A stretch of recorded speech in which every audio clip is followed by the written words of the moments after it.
झारखंड विधानसभा में आज एक बार फिर से 1,36,000 करोड़ का मामला सुर्खियों में रहा। तमाम जो विधायक हैं, चाहे सत्ता हो या विपक्ष, दोनों ही एक दूसरे पर 1,36,000 करोड़ मामले में पॉलिटिक्स करने का आरोप लगाते हुए नजर आए, चाहे जेएमएम के विधायक हो, कांग्रेस के विधायक हो या फिर बीजेपी के। मामला दरअसल कल स्टार्ट हुआ जब गिरिडीह में मुख्यमंत्री हेमंत सोरेन ने केंद्र सरकार पर यह आरोप लगाया कि वे जो बकाया राशि है उसे देने के लिए उनमें चेष्टा नहीं है, वो उनमें मोटिव नहीं है कि वो राशि जो है वापस करना चाहते हैं। इस मामले में हेमंत सोरेन ने यह भी कहा कि अगर केंद्र राशि वापस नहीं करती है तो सरकार कोयला पर प्रतिबंध लगा सकती है कि वो केंद्र को कोयला नहीं भेजेगी। इस मामले में जब तमाम विधायकों से सवाल पूछा गया तो सबके अपने अलग अलग तर्क थे। सत्ता पक्ष के विधायक ये दावा कर रहे थे कि हमने पहले ही केंद्र को सारी जानकारी दे दी है कि कहाँ कितना बकाया है। हमारे सरकार के जो वित्त मंत्री हैं वे सरकार से मिल चुके हैं और अपनी बातों को रख चुके हैं। वहीं जो विपक्ष है उनका ये कहना है कि सरकार इस मामले को दबा रही है, बार बार केवल पॉलिटिक्स करने के लिए इस मामले को उठाती है। इस मामले में ज़्यादा कुछ है नहीं। सरकार अब तक पूरा डेटा नहीं दे पाई है केंद्र को कि कहाँ कितना पैसा बकाया है, किस विभाग से कितना पैसा बकाया है।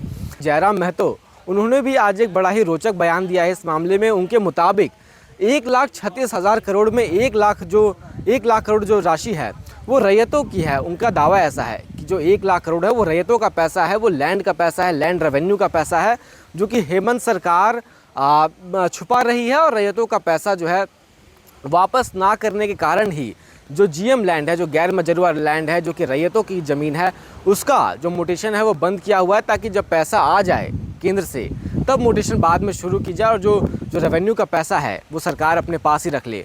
तो अलग अलग तर्क थे तमाम विधायकों से। आप इन तर्क से कितना सहमत हैं, कितना समझ पाते हैं, वो आगे की बात है। फिलहाल जो विधायकों का बाइट है ज़रा वो देखिए कि उन्होंने क्या कहा। कोयला बकाया का जो राशि है उसे पूरे राज्य को इसलिए करते हैं कि राज्य के लोग हैं उन्हें कम से कम कागजी कलम से भी सक्षम होना चाहिए। माननीय सदस्य राय जी ने सवाल किया है 1,36,000 करोड़ जो आपका बकाया है वो किस किस विभाग से बकाया है। उसमें सरकार का उत्तर आया है कि लगभग 1 लाख करोड़ का जो बकाया है वह जमीन का मामला है, लैंड। तो लैंड सरकार का नहीं होता है, लैंड एक रैयत का होता है, इंडिविजुअल है। यानी इसीलिए हमें लगता है, शायद मैं गलत नहीं हूँ, आज इसीलिए झारखंड राज्य में रैयतों के पक्ष में जीएम लैंड की रसीद नहीं काटी जा रही है। क्योंकि जीएम लैंड की रसीद अगर काटी जाएगी तो माइंस में जो जमीन का अधिग्रहण होता है, और आज जो सरकार 1,36,000 करोड़ का दावा कर रही है वो इंडिविजुअल पैसा है, वो सरकार का भी खजाना नहीं है। ये बहुत बड़ा विषय है, वो इंडिविजुअल है। क्योंकि उसमें आपको आप पढ़िए, माननीय सभी राज्यों ने सवाल किया है, सरकार ने उत्तर दिया है कि उसमें से मैक्सिमम जो पैसा है वो जमीन संबंधित पैसा है, और जमीन सरकार का नहीं, जमीन रैयत का होता है। इसीलिए इस राज्य में जीएम के लैंड का रसीद नहीं काटा जा रहा है, जो कि इस राज्य के लोगों के साथ बहुत बड़ा छल किया जा रहा है। कोयला तो ऐसा चोरी हो रहा है कि मतलब लगता है कि खदान जो ऐसा नहीं चलता, उसका रॉयल्टी कहाँ जा रहा है चोरी वाला कोयला के, बताए सरकार। मेरा विधानसभा में कम से कम 100 ऐसा जगह होगा ना जहाँ पे कोयला चोरी हो रहा है। कौन करता है सर कोयला चोरी? कौन करवाता है? इसे सरकार करवाता है, सीधा सीधी सरकार के बिना कुछ हो सकता है। इसलिए जितनी राशि की बात माननीय मुख्यमंत्री जी कर रहे हैं, 1,36,000 करोड़ की बात, तो इनको तो किस किस मद में कहाँ से कितना सो है उसका ब्यौरा देना चाहिए। ये तो राग जो है हम समझते हैं कि करीब 8-10 महीना से हम लोग सुन रहे हैं, सेम रिकॉर्डिंग सेम बात वह सुन रहे हैं और सब लोग सुन रहे हैं। तो इनको तो पूरा देना चाहिए था कि कैसा बाकी है, कौन सा पैसा बाकी है, कब उधार बाकी है कि नगद बाकी है, कुछ तो बोलना चाहिए। तो केवल ऐसे कहने से इतना बाकी नहीं होगा ना, ये तो कुछ भी बोल देने से नहीं होगा। और दूसरी बात है कि इसका मतलब कि ये ड्यू है कि वर्तमान है कि क्या है, कैसे, वो तो डिटेल है सो इनको बताना चाहिए।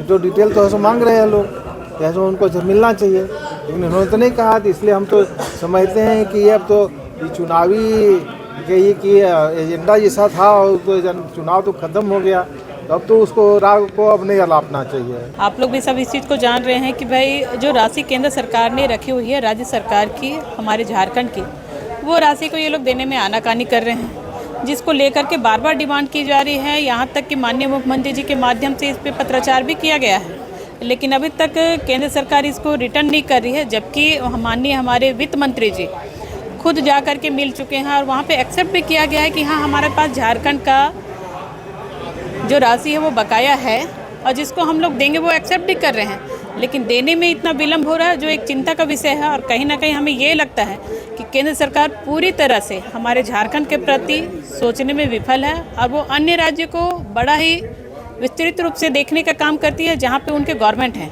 लेकिन जहाँ हमारे माननीय मुख्यमंत्री हेमंत सोरेन जी हैं और इस झारखंड को कहीं ना कहीं वो अछूता फील करा रहे हैं, जो केंद्र सरकार को ये शोभनीय नहीं है। क्यों नहीं देना चाहती है तो वो लोग जाने चुके, ये तो हम लोग का मामला नहीं है, देना उनको है तो उन्हीं से पूछ रहा होगा, हम इस पर कैसे क्या बोलें।